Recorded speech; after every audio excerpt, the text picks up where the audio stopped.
बारिश की आवाज इतनी तेज थी कि पूरा जंगल कांप रहा था। समय को होश आते ही सबसे पहले ठंडी मिट्टी का एहसास हुआ। उसका सिर दर्द से फटा जा रहा था। उसने आंखें खोली तो सामने लकड़ी की छत दिखाई दी, जिस पर अजीब जानवरों की खालें लटकी हुई थीं। हवा में मिट्टी, समुद्र और किसी जंगली फूल की गंध मिली हुई थी। वो उठने की कोशिश करता है, लेकिन तभी उसके हाथ किसी मुलायम चीज से टकराते हैं। समय तुरंत पीछे हटता है। अंधेरे में दो सुनहरी आंखें चमक रही थीं। धीरे धीरे वो आकृति चांदनी में आई। वो लड़की इंसान जैसी थी, लेकिन पूरी तरह इंसान नहीं। उसकी लंबाई सामान्य लड़की से ज्यादा थी। बाल सफेद और लंबी, आंखें बिल्ली जैसी बड़ी। कमर के पीछे लंबी पूंछ धीरे धीरे हिल रही थी। उसके हाथों में नुकीले पंजे थे। समय का दिल जोर से धड़कने लगा। कौन हो तुम? लड़की उसकी बात नहीं समझी। वो धीरे धीरे उसके करीब आई। उसकी चाल किसी शिकारी जैसी थी। समय पीछे हटना चाहता था, लेकिन शरीर में ताकत नहीं थी। लड़की उसके सामने बैठ गई और उसके चेहरे को ध्यान से देखने लगी। उसने पहली बार किसी इंसानी पुरुष को इतने करीब से देखा था। फिर उसने अपना हाथ समय के सीने पर रखा और उसकी धड़कन महसूस करने लगी। उसकी आंखों में उत्सुकता थी। समय ने उसका हाथ हटाने की कोशिश की, लेकिन वो हल्का सा मुस्कुरा दी। फिर टूटी फूटी भाषा में बोली, पुरुष आखिर मिल गया।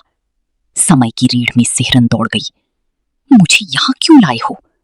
लेकिन वो उसकी भाषा पूरी तरह नहीं समझ रही थी। बाहर तेज हवा चल रही थी। झोपड़ी के छोटे से दरवाजे से ठंडी हवा अंदर आ रही थी। समय कांपने लगा। लड़की ने उसे देखा, फिर धीरे धीरे जानवरों की खाल उसके ऊपर डाल दी, लेकिन ठंड फिर भी कम नहीं हुई। लड़की उसकी और करीब आ गई। उसके शरीर से अजीब गर्मी निकल रही थी। वो समय के बिल्कुल पास लेट गई ताकि उसे गर्मी मिल सके। समय असहज हो गया। उसका दिल और तेज धड़कने लगा। लड़की ने उसकी आंखों में देखा, फिर धीमे से पूछा, डरती हो? समय कुछ नहीं बोला। वो बस उसे घूरता रहा। कुछ देर बाद लड़की ने अपना सिर उसके सीने पर रख दिया। उसकी पूंछ धीरे धीरे समय की टांगों को छू रही थी। समय समझ नहीं पा रहा था कि वो कैदी है या कोई सपना देख रहा है। तभी बाहर से अजीब आवाजें आने लगीं। कई दूसरी लड़कियां झोपड़ी के बाहर खड़ी थीं। वे अंदर झांक रही थीं। उनकी आंखों में उत्सुकता थी। उनमें से एक ने हंसते हुए कुछ कहा, जिसे सुनकर बाकी सब खिलखिलाने लगीं। समय को महसूस हुआ जैसे वे सब उसे किसी अजीब चीज की तरह देख रही थीं। अचानक ठंडी हवा और तेज हो गई। समय कांप उठा। तभी उसकी नजर कोने में रखी सूखी लकड़ियों पर गई। उसने धीरे धीरे उठकर लकड़ियां उठाईं। लड़की तुरंत सतर्क हो गई। उसके कान खड़े हो गए। वो पीछे हट गई। समय ने दो लकड़ियां रगड़नी शुरू की। पहले धुआं उठा, फिर छोटी सी चिंगारी निकली और अगले ही पल आग जल उठी। जैसे ही आग की रोशनी फैली, पूरी झोपड़ी में दहशत फैल गई। बाहर खड़ी लड़कियां डरकर चीख पड़ीं। दो लड़कियां तुरंत पीछे भाग गईं। एक ने अपने पंजे निकाल लिए। मुख्य लड़की भी डरकर पीछे हट गई। उसकी पूंछ फूल गई थी। वे आग से डरती थीं। समय ने हाथ आग के पास ले जाकर गर्मी ली। उसके चेहरे पर राहत दिखाई दी। फिर उसने धीरे से कहा, ये तुम्हें नुकसान नहीं पहुंचाएगी। लड़कियां उसकी बात नहीं समझीं, लेकिन उसका शांत चेहरा देखती रहीं। मुख्य लड़की धीरे धीरे आगे आई। उसने कांपते हाथ से आग को छूने की कोशिश की, लेकिन गर्मी महसूस होते ही पीछे हट गई। बाकी लड़कियां उसे पकड़कर पीछे खींचने लगीं, लेकिन उसकी आंखें अब डर से ज्यादा आकर्षण से भरी थीं। वो समय को ऐसे देख रही थी जैसे उसने कोई चमत्कार कर दिया हो। कुछ देर बाद बाकी लड़कियां चली गईं। अब झोपड़ी में सिर्फ समय और वो लड़की थे। आग की रोशनी उसके चेहरे पर पड़ रही थी। उसकी सुनहरी आंखें और चमक रही थीं। वो धीरे धीरे समय के पास आई। फिर उसने अपना हाथ उसकी गाल पर रखा। समय ने उसकी आंखों में देखा। अब उनमें डर नहीं था, सिर्फ जिज्ञासा और अजीब अपनापन था। लड़की ने धीरे से कहा, लायरा। शायद वो अपना नाम बता रही थी। समय ने धीरे से कहा, समय। लायरा ने उसका नाम दोहराया, समय। फिर वो हल्का सा मुस्कुराई। कुछ देर तक दोनों बस आग को देखते रहे। फिर लायरा धीरे धीरे उसके और करीब आई। उसने समय की कंधे को छुआ, फिर उसकी गर्दन के पास अपना चेहरा ले जाकर उसकी खुशबू महसूस की। समय की सांसें तेज हो गईं। लायरा को उसका डर महसूस हो रहा था, लेकिन उसे ये भी महसूस हो रहा था कि ये इंसानी पुरुष बाकी सबसे अलग है। वो जंगली नहीं था, उसकी आंखों में हिंसा नहीं थी। तभी बाहर अचानक किसी जानवर की जोरदार दहाड़ गूंजी। पूरा जंगल कांप उठा। लायरा तुरंत सतर्क हो गई। अगली सुबह समय की नींद अजीब आवाजों से खुली। झोपड़ी के बाहर कई लड़कियां जमा थीं। वे धीरे धीरे फुसफुसा रही थीं और बीच बीच में अंदर झांककर समय को देख रही थीं। रात वाली आग अब बुझ चुकी थी, लेकिन उसकी राख अभी भी गर्म थी। लायरा दरवाजे के पास बैठी थी। पूरी रात उसने पहरा दिया था। जैसे ही समय उठा, उसने अपनी बड़ी सुनहरी आंखों से उसकी तरफ देखा और हल्का सा मुस्कुराई। अब उसके चेहरे पर पहले जैसा शिकारी भाव नहीं था। समय धीरे धीरे बाहर निकला। जंगल की सुबह किसी दूसरी दुनिया जैसी थी। विशाल पेड़ों के बीच नीली धुंध तैर रही थी। ऊपर अजीब रंग के पक्षी उड़ रहे थे। दूर समुद्र की आवाज सुनाई दे रही थी। लेकिन सबसे अजीब थीं वे लड़कियां। वे सभी अलग थीं। कुछ बहुत तेज दौड़ सकती थीं, कुछ पेड़ों पर ऐसी चढ़ती थीं जैसी बंदर, कुछ की सूंघने की शक्ति जानवरों जैसी थी। समय सबको ध्यान से देखने लगा। उसे जल्दी समझ आ गया कि उनकी जाति ताकतवर तो है, लेकिन बहुत असंगठित है। वे शिकार तो कर लेती थीं, लेकिन भविष्य के बारे में नहीं सोचती थीं।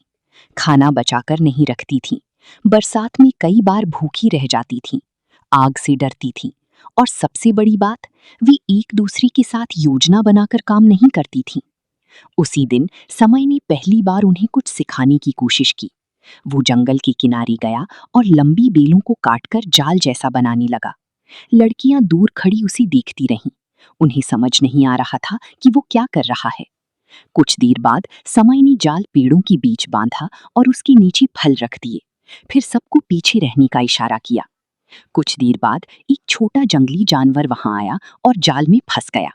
सभी लड़कियां हैरान रह गईं। उनकी आंखें चमक उठीं। लायरा सबसे पहले भाग कर गई और फंसे जानवर को देखकर उत्साहित हो गई। वो तुरंत समय के पास आई और उसकी गर्दन के पास चेहरा ले जाकर खुशबू लेने लगी। उनकी जाति में ये सम्मान दिखाने का तरीका था। उस रात पूरे गांव में समय की चर्चा होने लगी। अब वे उसे सिर्फ कैदी नहीं समझ रही थीं। धीरे धीरे समय ने उन्हें और चीजें सिखानी शुरू की। उसने लकड़ी और पत्थरों से भाले मजबूत करना सिखाया, बारिश का पानी जमा करना सिखाया, मांस को धुएं में सुखाकर लंबे समय तक बचाकर रखना सिखाया, आग का इस्तेमाल करना सिखाया। शुरुआत में हर बार आग देखकर लड़कियां डर जाती थीं, लेकिन लायरा सबसे पहले आगे बढ़ती। वो धीरे धीरे आग के पास बैठना सीख गई। फिर बाकी लड़कियां भी उसका पीछा करने लगीं। कुछ ही हफ्तों में पूरा गांव बदलने लगा। अब वे पहले से ज्यादा शिकार पकड़ती थीं, भूखी नहीं सोती थीं, रात को आग के चारों तरफ बैठती थीं और सबसे ज्यादा समय के आसपास रहती थीं। धीरे धीरे लड़कियों का व्यवहार भी बदलने लगा। वे उसे अपनी जाति का हिस्सा मानने लगीं। उनकी संस्कृति इंसानों से अलग थी। वे अपनापन छुपाती नहीं थीं। अगर उन्हें कोई पसंद आता तो वे खुलकर उसके करीब आतीं। एक रात जब बाकी सब सो चुके थे, लायरा चुपचाप समय की झोपड़ी में आई। आग की हल्की रोशनी उसके चेहरे पर पड़ रही थी। वो धीरे धीरे समय के पास बैठ गई। उसने समय के हाथ को अपने हाथों में लिया और उसकी हथेली को ध्यान से देखने लगी। फिर धीमे से बोली, तुम हम सबको बदल रही हो। समय हल्का सा मुस्कुराया, शायद। लायरा ने उसकी आंखों में देखा, फिर धीरे धीरे अपना सिर उसके सीने पर रख दिया। कुछ देर दोनों बस आग की आवाज सुनते रहे। उस रात पहली बार समय को एहसास हुआ कि वो अब इस द्वीप से भागने के बारे में कम सोच रहा है। अगले दिनों में बाकी लड़कियां भी उसके करीब आने लगीं। नीरा हर समय उससे नई चीजें सीखना चाहती थी। वो इंसानी दुनिया के बारे में सवाल पूछती रहती। वेशा, जो पहले उससे नफरत करती थी, अब उसके साथ शिकार पर जाने लगी। हालांकि उसका स्वभाव अभी भी खतरनाक था।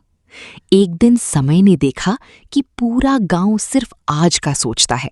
अगर कभी बड़ा तूफान आया तो वे खत्म हो सकते हैं। तब उसने जंगल के अंदर ऊंचे प्लेटफॉर्म बनाना शुरू किया ताकि खाना सुरक्षित रखा जा सके। लड़कियां पहले हंसीं, लेकिन जब पहली भारी बारिश आई और उनका बचाया हुआ खाना खराब नहीं हुआ तो वे पूरी तरह समय पर भरोसा करने लगीं। धीरे धीरे उनकी दुनिया बदल रही थी और उसी के साथ बदल रहा था समय भी। अब वो सिर्फ इंसानी लड़का नहीं रहा था, वो मून क्लॉड ट्राइब का हिस्सा बनता जा रहा था। लेकिन उसे नहीं पता था कि जंगल के अंधेरे हिस्से में कोई उन्हें लगातार देख रहा था, और वो चीज इंसान भी नहीं थी।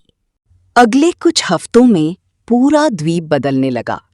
पहले जहां मून क्लॉ ट्राइब बिना योजना के शिकार करती थी, अब समय हर चीज सोच समझ कर करवाता था। उसने कई दिनों तक सिर्फ लड़कियों को ऑब्जर्व किया। कौन सबसे तेज दौड़ सकती है, किसकी सूंघने की शक्ति सबसे तेज है, कौन पेड़ों पर सबसे जल्दी चढ़ती है, कौन लंबी दूरी तक बिना थके भाग सकती है। फिर एक रात उसने जमीन पर लकड़ी से नक्शा बनाना शुरू किया। सभी लड़कियां उसके चारों तरफ बैठ गईं। आग की रोशनी उनके चेहरों पर पड़ रही थी। समय ने जंगल और खुले मैदान का नक्शा बनाया, जहां अक्सर ज़ेब्रा जैसी बड़ी जानवर आते थे। उसने समझाया कि हर बार सामने से हमला करने की वजह से शिकार भाग जाता है, इसीलिए उन्हें कई दिन भूखा रहना पड़ता है। लायरा ध्यान से उसकी हर बात सुन रही थी। बाकी लड़कियां भी अब उसकी बातों पर भरोसा करने लगी थीं। समय ने टीम बांट दी। सबसे तेज दौड़ने वाली लड़कियां दाईं तरफ जाएंगी, पेड़ों पर चढ़ने वाली ऊपर से नजर रखेंगी। 2 लड़कियां पीछे से रास्ता बंद करेंगी और बाकी सामने से धीरे धीरे झुंड को जाल की तरफ ढकेलेंगी। लेकिन सबसे बड़ा बदलाव था हथियार। पहले वे सिर्फ नुकीले पत्थरों और पंजों से लड़ती थीं। समय ने लंबी मजबूत भाले बनाना सिखाया, पत्थरों को घिसकर तेज धार बनाना सिखाया, बीलों से मजबूत रस्सियां बनाई, लकड़ी मोड़कर बड़ी जाल बनाई। फिर उसने एक नया हथियार बनाया, लंबा भाला जिसे दूर से फेंका जा सके। पहली बार लड़कियां उसे देखकर हंसी। उन्हें लगा इतना हल्का भाला किसी बड़ी जानवर को नहीं रोक पाएगा। लेकिन अगले दिन सुबह सब बदल गया। धुंध से भरी मैदान में ज़ेब्रा का बड़ा झुंड चल रहा था। समय ने हाथ उठाकर सबको संकेत दिया। पूरा समूह अलग अलग दिशाओं में फैल गया। पहली बार वे जानवरों की तरह नहीं बल्कि एक ऑर्गेनाइज टीम की तरह काम कर रही थीं। ऊपर पेड़ों पर बैठी लड़कियां आवाज से संकेत दे रही थीं। पीछे वाली लड़कियों ने रास्ता बंद कर दिया और तभी समय ने जोर से चिल्लाया, अब। अचानक पूरा झुंड जाल की तरफ भागा।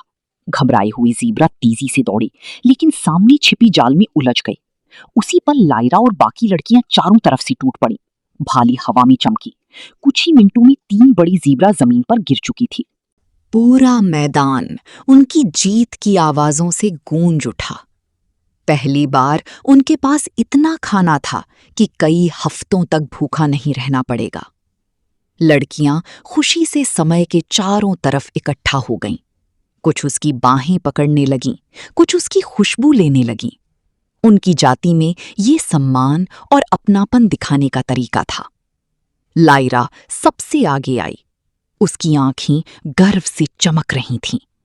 उसने धीरे से अपना माथा समय के माथे से लगाया, फिर फुसफुसाई, अब तुम सिर्फ इंसान नहीं रहे, तुम हमारी हो। उस रात पूरा गांव जश्न मना रहा था। आग के चारों तरफ नाच हो रहा था। भुना हुआ मांस पक रहा था। पहली बार गांव में डर नहीं बल्कि खुशी थी। रात गहरी होने लगी। धीरे धीरे सब अपनी झोपड़ियों में चले गए। समय भी अपनी झोपड़ी में लौट आया। लेकिन कुछ देर बाद दरवाजा धीरे से खुला। लायरा अंदर आई। आग की हल्की रोशनी उसके चेहरे पर पड़ रही थी। उसकी सुनहरी आंखें अंधेरे में चमक रही थीं। वो धीरे धीरे समय के पास आई और उसके सामने बैठ गई। कुछ सेकंड तक दोनों बस एक दूसरे को देखते रहे। फिर लायरा ने धीरे से उसका हाथ पकड़ लिया। उसकी उंगलियां गर्म थीं। उसने समय के सीने पर हाथ रखा और उसकी धड़कन महसूस करने लगी। समय की सांसें तेज हो गईं। लायरा उसकी और करीब आई। अब उनके बीच सिर्फ कुछ इंच की दूरी थी। बाहर बारिश की हल्की आवाज आ रही थी, जबकि अंदर आग की गर्मी फैल रही थी। लायरा ने धीरे से अपना सिर उसके कंधे पर रख दिया, फिर फुसफुसाई, जब तुम आई थी मैंने सोचा था तुम कमजोर हो, लेकिन तुमने हम सबको बदल दिया। समय हल्का सा मुस्कुराया। उसने धीरे से लायरा की बालों को छुआ। कुछ देर तक दोनों चुप रहे। फिर लायरा ने उसकी तरफ देखा। उसकी आंखों में अब शिकारीपन नहीं था, सिर्फ अपनापन था। वो धीरे धीरे उसके और करीब आई और उसे कसकर गले लगा लिया। झोपड़ी के बाहर हवा चल रही थी, लेकिन अंदर सिर्फ आग की गर्मी और उनकी धीमी सांसों की आवाज थी। उसी रात समय को पहली बार महसूस हुआ कि ये द्वीप अब उसे कैद जैसा नहीं लग रहा था।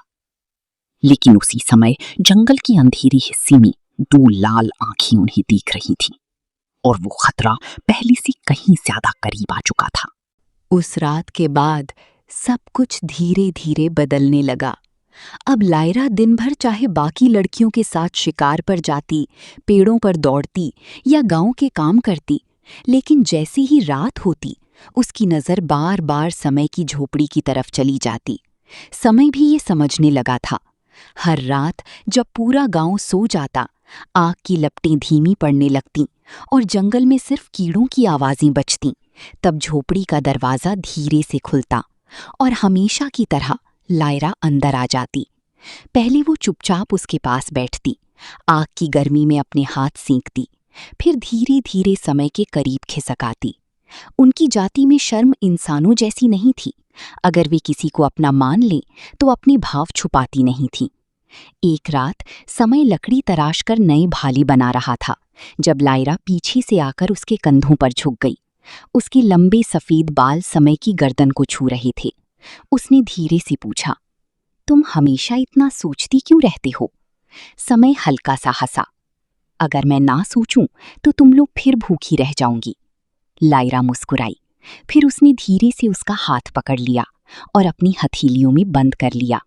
उसके पंजे गर्म थे, लेकिन स्पर्श बेहद नरम। वो कुछ देर तक बस उसकी धड़कन महसूस करती रही। फिर धीरे धीरे उसका सिर समय के सीने पर टिक गया। अब ये हर रात की आदत बन चुकी थी। कभी लायरा उससे इंसानी दुनिया के बारे में पूछती, कभी वो उसे नई चीजें सिखाता, कभी दोनों सिर्फ आग को देखती रहती, और धीरे धीरे उनके बीच का डर पूरी तरह खत्म होने लगा। एक रात बाहर बहुत तेज बारिश हो रही थी। पूरा जंगल बिजली की चमक से रोशन हो रहा था। समय सोने ही वाला था। तभी लायरा फिर उसकी झोपड़ी में आई, लेकिन आज वो अलग लग रही थी। उसकी सांसें तेज थीं, उसकी आंखों में अजीब बेचैनी थी। वो धीरे धीरे समय के पास आई और उसके बिल्कुल करीब बैठ गई। फिर बिना कुछ कही उसने अपना माथा समय के माथे से लगा दिया। उनकी जाति में ये गहरे विश्वास का संकेत था। समय उसकी आंखों में देखता रहा। फिर उसने धीरे से पूछा, क्या हुआ? लायरा कुछ सेकंड चुप रही, फिर बहुत धीमी आवाज में बोली, जब मैं तुम्हारी पास होती हूँ मेरे अंदर कुछ शांत हो जाता है। समय कुछ नहीं बोला, उसने बस उसकी बालों को हल्की सी छुआ। लायरा ने आंखें बंद कर लीं। फिर वो और करीब आ गई। अब उनकी सांसें एक दूसरे से टकरा रही थीं। बाहर बारिश की आवाज और तेज हो गई। झोपड़ी के अंदर सिर्फ आग की हल्की रोशनी थी। लायरा ने धीरे धीरे अपना हाथ समय के सीने पर रखा और उसकी धड़कन महसूस करने लगी। उसकी पूंछ धीरे धीरे हिल रही थी। फिर उसने धीरे से समय को गले लगा लिया। उस पल समय को एहसास हुआ कि लायरा सिर्फ उसके पास नहीं आती थी, वो उसके साथ खुद को सुरक्षित महसूस करती थी। उन दोनों के बीच अब सिर्फ आकर्षण नहीं था, एक गहरा लगाव बन चुका था। अगले दिनों में पूरा गांव भी ये महसूस करने लगा। बाकी लड़कियां जब लायरा को समय के पास देखतीं तो हल्का मजाक करतीं, कुछ जेलस भी होने लगी। नीरा तो कई बार जानबूझकर समय के पास बैठने लगती ताकि लायरा उसे घूरती रहे, लेकिन लायरा को फर्क नहीं पड़ता था। रात होते ही वो फिर समय की झोपड़ी में चली आती और हर रात वे घंटों बातें करते। कभी वो उसके बालों में उंगलियां फेरती, कभी उसका हाथ पकड़कर अपनी धड़कन महसूस करवाती, कभी बस उसके कंधे पर सिर रखकर सो जाती। समय को धीरे धीरे एहसास होने लगा कि वो इस द्वीप से भागना नहीं चाहता, क्योंकि अब यहाँ सिर्फ जंगल और खतरा नहीं था, यहाँ लायरा थी। लेकिन उन्हें नहीं पता था कि गांव की कुछ लड़कियां ये सब पसंद नहीं कर रही थीं, और उन्हीं में से एक रात के अंधेरे में चुपचाप उन्हें देख रही थी। अगले दिन बड़ा शिकार होने वाला था। पूरा गांव तैयारी में लगा हुआ था। नई रस्सियां बनाई जा रही थीं, भाले तेज किए जा रहे थे। समय पूरे दिन सबको समझाता रहा कि इस बार गलती नहीं होनी चाहिए, क्योंकि जंगल के उत्तर वाले मैदान में बहुत बड़ा झुंड देखा गया था। रात होते होते पूरा गांव थक चुका था। धीरे धीरे आग की लपटें छोटी होने लगीं और एक एक करके सब अपनी झोपड़ियों में चले गए। समय भी अपनी झोपड़ी में लौट आया। वो नए नक्शे बना रहा था ताकि सुबह सबको समझा सके कि कौन कहाँ रहेगा। बाहर हवा चल रही थी, जंगल अंधेरे में डूब चुका था। तभी दरवाजा धीरे से खुला। समय ने सिर उठाया और कुछ सेकंड तक बस उसे देखता रह गया। लायरा अंदर खड़ी थी, लेकिन आज वो अलग लग रही थी। उसने अपने बालों में चमकते नीले फूल लगाए हुए थे। उसकी गर्दन पर जंगल की खुशबू वाले पत्तों की माला थी। उसके शरीर पर हल्की सफेद रेखाएं बनी थीं, जो उनकी जाति में खास रातों पर बनाई जाती थीं। आग की रोशनी उसके चेहरे और सुनहरी आंखों पर पड़ रही थी। वो धीरे धीरे समय की तरफ बढ़ी। आज उसके कदमों में झिझक नहीं थी। वो सीधे उसके पास आई और बिना कुछ कहे उसके सीने से लग गई। समय उसकी गर्म सांसें महसूस कर सकता था। कुछ पल दोनों चुप रहे। फिर लायरा ने धीरे से ऊपर देखा। उसकी आंखों में अजीब नरमी थी। वो फुसफुसाई, कल अगर कुछ हो गया तो? समय हल्का सा मुस्कुराया, कुछ नहीं होगा। लेकिन लायरा शायद सिर्फ यही सुनना नहीं चाहती थी। वो और करीब आ गई। फिर धीरे धीरे उसने अपने कंधों से जानवरों की खाल नीचे गिरा दी। आग की रोशनी में उसकी चमकती त्वचा दिखाई देने लगी। समय कुछ पल शांत बैठा रहा। लायरा ने उसका हाथ पकड़ा और अपने दिल के पास रख दिया। उसकी धड़कन बहुत तेज थी। वो पहली बार इतनी खुलकर अपनी भावनाएं दिखा रही थी। फिर उसने धीरे से समय को नीचे खींच लिया और उसके साथ लेट गई। उसका शरीर पूरी तरह समय से लगा हुआ था। बाहर हवा तेज होती जा रही थी, लेकिन झोपड़ी के अंदर सिर्फ उनकी सांसों की आवाज थी। लायरा ने अपना सिर समय के कंधे में छिपा लिया। उसकी लंबी पूंछ धीरे धीरे समय की टांगों से लिपट गई। कुछ देर बाद उसने हल्की हंसी के साथ कहा, जब तुम पहली बार आए थे मैंने सोचा था तुम ज्यादा दिन जिंदा नहीं रहोगे। समय मुस्कुराया। और अब? लायरा ने उसकी आंखों में देखते हुए धीरे से कहा, अब लगता है मैं तुम्हारे बिना नहीं रह सकती। फिर वो और करीब आ गई, इतनी करीब कि अब दोनों के बीच कोई दूरी नहीं बची थी। समय पूरी तरह उसकी गर्म बाहों और नरम सीने में घिर गया। आग की हल्की रोशनी उनके चेहरों पर पड़ रही थी, जबकि बाहर अंधेरी रात और गहरी होती जा रही थी। धीरे धीरे लायरा की सांसें शांत होने लगी, लेकिन वो अब भी समय को कसकर पकड़े हुए थी, जैसे उसे डर हो कि अगर उसने छोड़ा तो वो कहीं गायब ना हो जाए।